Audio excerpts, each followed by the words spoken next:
Goa medical college, रात के 11:30 बजे। श्रुति चतुर्वेदी, जो कि हॉस्पिटल में एज अ वॉलंटियर डॉक्टर के तौर पर काम कर रही थी, उनके पास एक डॉक्टर की कॉल आती है कि मेरे वार्ड में सेंट्रल पाइपलाइन से ऑक्सीजन नहीं आ रही है। जब डॉक्टर्स ने हॉस्पिटल के ऑफिशियल्स को इसके बारे में बताया तो उन्होंने कहा कि नहीं, ऐसा तो कुछ भी नहीं है, ऑक्सीजन तो सारे वार्ड्स में जा रही है। जबकि डॉक्टर्स ने इस चीज की वीडियो भी बनाई थी जब सारे के सारे वेंटिलेटर्स लैक ऑफ ऑक्सीजन की वजह से बीप करने लग रहे थे। जांच पड़ताल करने पर पता चला कि वाकई में ऑक्सीजन पाइपलाइन में फ्लक्चुएशन थी और ऑक्सीजन ऑलमोस्ट खत्म हो गई थी। उस रात उस हॉस्पिटल में करीब 20 कोविड पेशेंट्स ने अपनी जान गंवा दी थी because of lack of oxygen. चौंकाने वाली बात ये थी कि ये उस रात की प्रॉब्लम नहीं थी, बल्कि पिछले 2 महीने से वहां पर ऑक्सीजन की प्रॉब्लम लगातार चल रही थी, क्योंकि इंडिया में जो कोरोना की सेकेंड वेव आई थी, जो करीब अप्रैल में शुरू हुई थी, जिसने अचानक से कोविड केसेस की संख्या को बहुत ही ज्यादा बढ़ा दिया था। उसके बाद ही यहाँ पर ऑक्सीजन की प्रॉब्लम शुरू हो गई थी। अगले दिन अचानक से सोशल मीडिया पर बवाल समझ गया।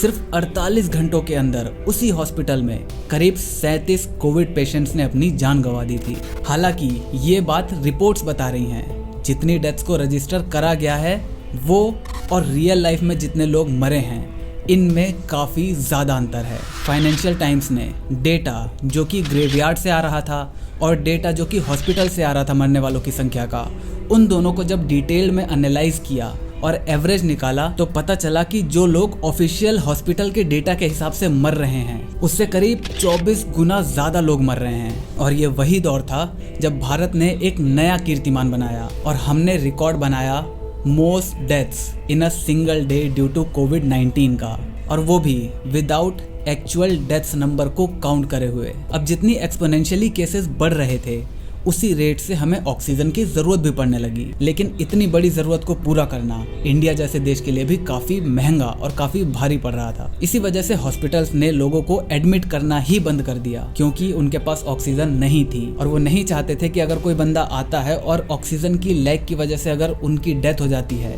तो नाम हॉस्पिटल का खराब होगा। इसी वजह से कोविड के पेशेंट्स हॉस्पिटल के बाहर ही पड़े रहे। देश भर में हर जगह कुछ ऐसे ही व्हाट्सएप स्टेटस लग रहे थे। ऑलमोस्ट हर किसी ने कभी न कभी इस टाइम पीरियड में अपनी स्टेटस पर ये चीज तो जरूर लगाई होगी। लेकिन ऐसा 2021 में पहली बार नहीं हुआ था। इससे पहले 2017 में भी ऐसा हो चुका है, जब इंडिया में ऑक्सीजन की एक जगह बहुत ही खतरनाक लेवल पर कमी पड़ गई। तो फिर सवाल ये आता है कि आखिर इंडिया में ऐसा बार बार होता क्यों है। तो चलिए देखते हैं। सबसे पहले हम ये देखते हैं कि इंडिया में ऑक्सीजन इंडस्ट्री आखिर काम कैसे करती है। भारत में जितना ऑक्सीजन प्रोड्यूस होता है उसका 85% कमर्शियल पर्पस के लिए यूज होता है, लाइक मेटल इंडस्ट्रीज या फिर फार्मास्यूटिकल्स, और बचा हुआ 15% मेडिकल और हॉस्पिटल पर्पस के लिए इस्तेमाल करा जाता है। ये हैं इंडिया के मेन ऑक्सीजन कंसंट्रेटेड पॉइंट्स, जहाँ पर ऑक्सीजन बनता है और जहाँ तक ऑक्सीजन की जरूरत पड़ती है, और ये आपस में ऐसे ही कॉम्प्लिकेटेड वेब रूट के थ्रू सर्कुलेट होता रहता है। अगर इसे आसान तरीके से समझाऊं तो इसकी शुरुआत होती है मैन्युफैक्चरिंग प्लांट से, जहां हवा में से ऑक्सीजन निकालकर उसे लिक्विड फॉर्म में ऐसे बड़े बड़े स्टोरेज सिलेंडर्स में भरा जाता है। इसके बाद इसे डिस्ट्रीब्यूटर्स तक ऐसे ट्रकों में लोड करके भेजा जाता है, जहां डिस्ट्रीब्यूटर्स लिक्विड ऑक्सीजन को वापस गैस में कन्वर्ट करके उन्हें ऐसे बड़े बड़े सिलेंडर्स में भर देते हैं, और फिर इन्हें हॉस्पिटल्स, लोकल मेडिकल शॉप्स या फिर डायरेक्ट पेशेंट्स को बेच दिया जाता है। यहाँ पर कुछ बड़े हॉस्पिटल्स ऐसे भी हैं जो कि अपनी ऑक्सीजन को डायरेक्ट वेंडर से ही ले लेते हैं, जिससे बीच के छोटे मोटे डिस्ट्रीब्यूटर्स का काम खत्म हो जाता है और सप्लाई चेन थोड़ी सी आसान हो जाती है। अब ये प्रोसेस देखने में शायद आपको बड़ा ही सिंपल लग रहा होगा, लेकिन यहाँ पर सबसे बड़ी प्रॉब्लम है मोबिलिटी की, डिस्टेंस की, और यही चीज इस पूरे सप्लाई चेन की सबसे वीक पार्ट है। गुजरात, मुंबई, कर्नाटका, तेलंगाना, दिल्ली और बिहार जैसे राज्यों के जो मैन्युफैक्चरर्स और सप्लायर्स हैं, वो अपने रेडियस के 50 किलोमीटर तक ही ऑक्सीजन को सप्लाई करते हैं, और अगर इससे आगे की डिलीवरी आपको चाहिए तो उसके लिए आपको एक्स्ट्रा चार्ज देना पड़ेगा। लेकिन चलो, पैसे भी कोई भी दे देगा। ऑक्सीजन एक ऐसी चीज है जिसकी कमी से कोई भी परेशान नहीं होना चाहेगा। लेकिन ये लॉन्ग डिस्टेंस वाली प्रॉब्लम, इसका क्या करें, स्पेशली इन राज्यों में ना तो कोई ऑक्सीजन मैन्युफैक्चरिंग प्लांट्स है और ना ही कोई बड़ा सप्लायर। 2017 में गोरखपुर यूपी के बीआरडी मेडिकल कॉलेज में किसी वायरस आउटब्रेक के चलते कुछ बीमार बच्चों का इलाज करा जा रहा था। तभी हॉस्पिटल का ये टैंक जो कि लिक्विड ऑक्सीजन से भरा रहता था वो खाली हो गया। अब वहाँ ऑक्सीजन आई सीधा राजस्थान से, जो कि इस इस हॉस्पिटल से करीब 800 किलोमीटर दूर था। उसे वहां से आने में करीब 3 दिन का समय लग गया, लेकिन तब तक वहां पर 60 बच्चों की मौत हो चुकी थी। द वायर की इन्वेस्टिगेशन में पता चला कि वहां की ऑक्सीजन सप्लाई काट दी गई थी, क्योंकि योगी बाबा जी ने यानी कि स्टेट गवर्नमेंट ने कंपनीज को ऑक्सीजन की पेमेंट कई महीनों से नहीं करी थी। लेकिन गवर्नमेंट ने इसे मानने से मना कर दिया और बोला कि ये सब भगवान की मर्जी से हुआ है। चलो, पेमेंट नहीं हुई, कोई प्रॉब्लम की बात नहीं है, उसे हम लापरवाही में काउंट कर सकते हैं, जो कि फ्यूचर में सुधारा जा सकता है। लेकिन इस स्टेटमेंट को सुनने के बाद मेरा दिमाग तो जरूर खराब हो गया।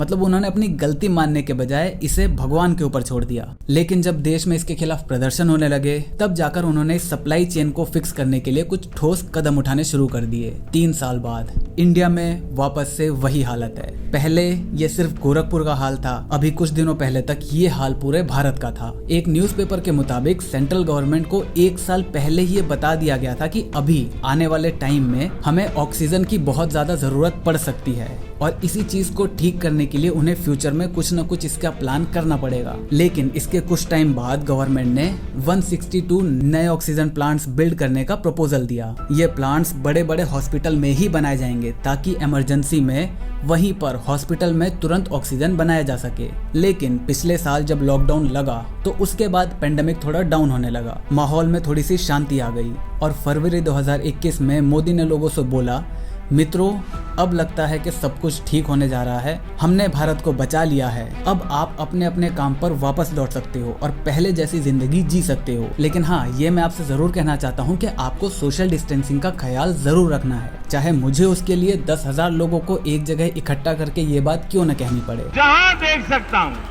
मुझे लोग ही लोग दिखते हैं, बाकी कुछ दिखता ही नहीं। ऑब्वियसली इलेक्शंस आपकी जान से ज्यादा जरूरी हैं। आप रहो मत रहो, वोट्स तो रहेंगे ना, हमें वोट्स चाहिए। अब ऑब्वियसली हमने कोविड केसेस का वर्ल्ड रिकॉर्ड बना दिया, लेकिन हमारे पास जो हेल्थ केयर है वो तो पहले जैसा ही था, और हॉस्पिटल से ऐसी वीडियो सामने आने लगी। We don't have enough oxygen to sustain our patients for the next 2 hours. I request you, please send oxygen to us. We need oxygen for our patients. लेकिन ऐसा क्यों? गवर्नमेंट ने तो बना दिए थे 162 नए प्लांट्स। हाँ, बनाए थे, लेकिन ऑन पेपर। अप्रैल 2021 तक रियलिटी में 162 में से केवल 33 प्लांट्स ही फंक्शनल थे। इसके बाद गवर्नमेंट ने बोला कि जितनी भी ऑक्सीजन हमारे देश में प्रोड्यूस हो रही है, वो सभी के सभी हॉस्पिटल्स और मेडिकल फील्ड की तरफ सप्लाई कर दी जाएगी। लेकिन फिर भी हमारे देश का हाल क्या था, वो आप इन वीडियोस से देख ही सकते हो। अब इन सब के बाद गवर्नमेंट ने करीब 1000 और ऑक्सीजन प्लांट्स बनाने की बात करी है, लेकिन अभी भी पहले के जो सैंक्शन हुए 162 प्लांट्स थे, वो ही कंप्लीट नहीं हो पाए हैं। और इसके बाद भी सवाल यही उठेगा कि अब क्यों? लाखों लोगों के मरने के बाद क्यों? 2020 में जब लॉकडाउन खुला था, तब गवर्नमेंट ने ऐसा क्यों नहीं करा? और क्या फ्यूचर में जब सभी लोग वैक्सीनेटेड हो जाएंगे, तब हम इस 1000 ऑक्सीजन प्लांट्स का करेंगे क्या? नहीं, ये बात गवर्नमेंट को भी पता है कि हाँ, इतने सारे ऑक्सीजन प्लांट्स नहीं यूज में आएंगे, इसीलिए उन्होंने ऑन पेपर 1000 प्लांट्स बनाने का वादा किया है। अब वो रियलिटी में कितने बनाएंगे, इसका अंदाजा आपको भी अच्छे से है और मुझे भी।